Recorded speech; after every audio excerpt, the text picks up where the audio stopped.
Christ inspires souls with confidence in God, January 7th. Whatsoever is born of God overcometh the world, and this is the victory that overcometh the world, even our faith. What kind of faith is it that overcomes the world? It is that faith which makes Christ your own personal Savior, that faith which, recognizing your helplessness, your utter inability to save yourself, takes hold of the Helper who is mighty to save, as your only hope. It is faith that will not be discouraged, that hears the voice of Christ saying, "Be of good cheer, I have overcome the world, and my divine strength is yours." It is the faith that hears him say, "Lo, I am with you alway, even unto the end of the world."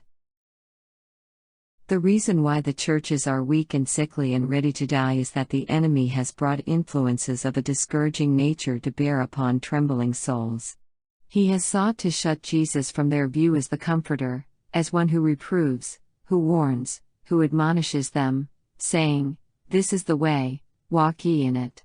Christ has all power in heaven and in earth, and he can strengthen the wavering, and set right the erring.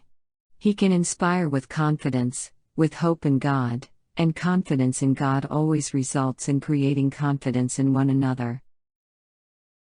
Every soul must have a realization that Christ is his personal Savior, then love and zeal and steadfastness will be manifest in the Christian life. However clear and convincing the truth is, it will fail to sanctify the soul, fail to strengthen and fortify it in its conflicts, unless it is brought in constant contact with life.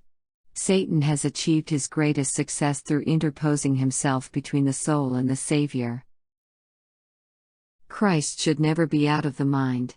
The angels said concerning him, "Thou shalt call his name Jesus, for he shall save his people from their sins." Jesus, precious Savior. Assurance, helpfulness, security, and peace are all in him. He is the dispeller of all our doubts, the earnest of all our hopes. How precious is the thought that we may indeed become partakers of the divine nature, whereby we may overcome as Christ overcame. Jesus is the fullness of our expectation. He is the melody of our songs, the shadow of a great rock in a weary land. He is living water to the thirsty soul. He is our refuge in the storm. He is our righteousness, our sanctification, our redemption. When Christ is our personal Savior, we shall show forth the praises of him who hath called us out of darkness into his marvelous light. Christ died because the law was transgressed, that guilty man might be saved from the penalty of his enormous guilt.